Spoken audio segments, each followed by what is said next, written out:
नमस्कार दोस्तों, स्वागत है आपका रसोई घर का ऐसा एकमात्र जोड़ीदार जिसमें हमारी सेहत और सुख समृद्धि के सारे राज छुपे हैं।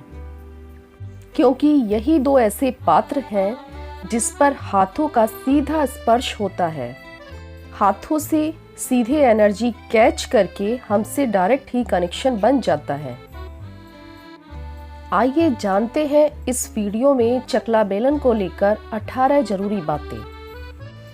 लेकिन उससे पहले अगर आपने चैनल को सब्सक्राइब नहीं किया है तो चैनल को सब्सक्राइब कीजिए और साथ ही साथ बेल आइकन को क्लिक कीजिए न्यू वीडियोस के नोटिफिकेशन के लिए। चकला अच्छा और मजबूत खरीदें और खरीदते समय ध्यान रखें कि यह स्लैब पर फ्लैट बैठता है या नहीं। अगर किसी तरफ से कोई असंतुलन होगा तो वह रोटी बेलते समय साउंड करेगा, जो कि घर के लिए अशुभ माना जाता है। इसलिए अच्छे से जांच करके ही खरीदारी करें। कलर का भी ध्यान रखें, खास करके संगमरमर अलग अलग रंगों में आते हैं। नीले और काले रंग के चकला बेलन ना लें। सफेद, हरे, पीले और भूरे रंग के अच्छे होते हैं। अगर चकला बेलन लकड़ी के हो तो सबसे सही है। अगर वह स्टील के हैं तो इस्तेमाल से पहले एक बूंद दूध या दही छिड़ककर साफ कपड़ा या फिर टिश्यू से साफ करने के बाद ही उसको इस्तेमाल करें, क्योंकि यह शनि से प्रभावित होता है। संगमरमर के खूबसूरत चकला बेलन मिलते हैं, लेकिन यह चंद्र से प्रभावित होने के कारण इस्तेमाल से पहले एक चुटकी नमक से पोंछ दें। रोटियां बेलने के लिए चकला बेलन पर सीधे तेल ना लगाएं, क्योंकि शनि तेल से प्रभावित होता है। आजकल प्लास्टिक के चकला बेलन भी मिलते हैं, लेकिन सेहत को ध्यान में रखते हुए इनका प्रयोग ना करें। दोनों चकला और बेलन का मटेरियल सेम होना चाहिए, यानी दोनों स्टील के या फिर दोनों लकड़ी के। ऐसा ना हो कि चकला स्टील का हो और बेलन लकड़ी का, या फिर चकला लकड़ी का हो और बेलन स्टील का।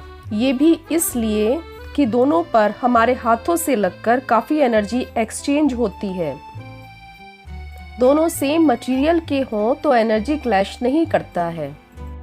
कभी भी रोटी या पूरी को किचन स्लैब पर ना बेलें और चकला बेलन को हमेशा जोड़ी में इस्तेमाल करें।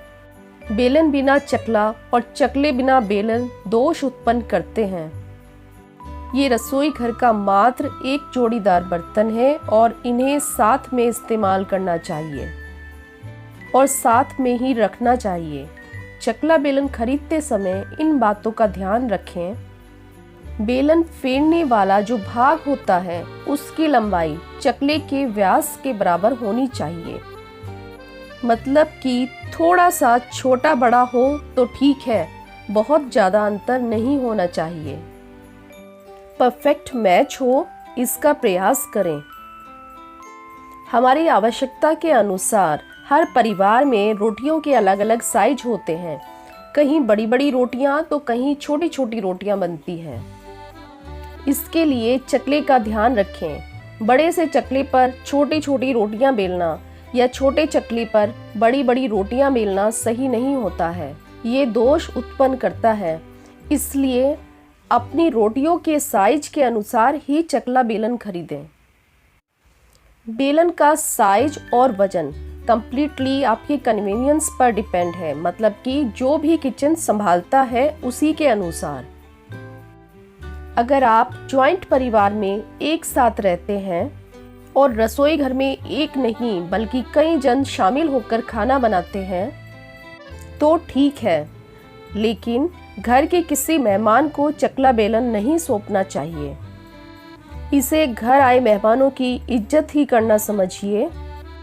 लेकिन चकला बेलन ऐसा पात्र है जिस पर हाथ बहुत चलता है और हाथों की उंगलियां ऊर्जा का केंद्र है। इसलिए एनर्जी मिक्सअप करना अवॉइड ही करें। अगर कभी आपके पड़ोसी आपसे चकला बेलन मांगें तो उनको इग्नोर करें और आप भी कभी चकला बेलन किसी और से ना लें।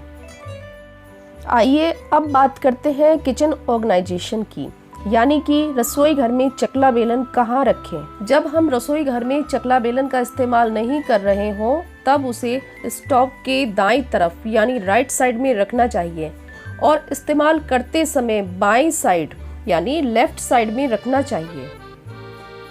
चकला बेलन को कभी भी वॉल पर नहीं टांगना चाहिए, यानी कि इनको लटकाकर नहीं रखना चाहिए और किचन स्टैंड पर भी इन्हें सीधा खड़ा ना रखें। इन्हें हमेशा स्लैब पर लेटाकर ही रखना चाहिए और बेलन को उसके ऊपर वाली साइड पर रखना चाहिए। ये ध्यान रखें कि चकले के ऊपर बेलन को रेस्ट करते हुए ना रखें। किचन स्लैब पर अन्य सामान के लिए जगह बचाने के लिए कभी भी चकले के ऊपर बर्तन ना रखें, इससे आय पर भार पड़ता है। प्लेट, कटोरी, ग्लास को किचन रैक में रख सकते हैं, लेकिन चकले पर किसी अन्य बर्तन का बोझ नहीं पड़ना चाहिए। प्रयोग करने के बाद पानी से धोकर तुरंत ही कपड़े से सुखाकर रखें। जब प्रयोग में ना हो तो चकला बेलन को साफ सूखे कपड़े में ढककर रखा करें। चकला या बेलन में दरारें पड़ जाएं तो यह अच्छा नहीं होता, क्योंकि उसमें आटा और नमी फंस जाए तो वह साफ करने के लिए भी मुश्किल होता है और उसमें कीटाणु भी अटैक करते हैं और स्वास्थ्य के लिए भी यह हानिकारक होता है। इसलिए अगर चकला बेलन में दरारें पड़ जाएं तो जल्द से जल्द नए चकला बेलन खरीद लेने चाहिए। आदत के तौर पर बेलन को सीधा खड़ा पकड़ना अच्छा नहीं होता, यह अपशगुन है।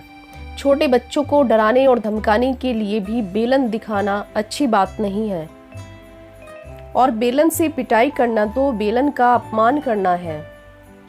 चकला बेलन खरीदने के लिए शुभ दिन है बुधवार, बृहस्पतिवार, शुक्रवार, शनिवार और रविवार, यानी कि 2 दिन छोड़कर सोमवार और मंगलवार।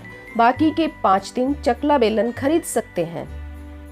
सबसे सही तो है रविवार, फिर शुक्रवार, बृहस्पतिवार और बुधवार। खरीदने से पहले उनके रंग, साइज और मटेरियल के बारे में यहाँ बताए गए पॉइंट्स को ध्यान में रखिएगा। असंतुलित और टूटे हुए चकला बेलन को विदा करने के लिए और ध्यान में रखिएगा कि अगर इन दोनों में से एक भी खराब हुआ हो, दोनों को साथ में विदा करना चाहिए और सीधे लिखकर फेंकना नहीं चाहिए। हरे रंग के कपड़े में लपेटकर और साथ में थोड़ी सी नमक रखकर, जिससे कि किसी की भी क्रिया और नज़र का कोई असर ना हो, डिस्पोज करें। सादर सम्मान के साथ घर से विदा करें। दोस्तों, चकला बेलन के लिए ये थे मेरे ज़रूरी 18 पॉइंट्स। आई होप कि आपको वीडियो पसंद आई होगी। अगली वीडियो में फिर से मिलेंगे। धन्यवाद।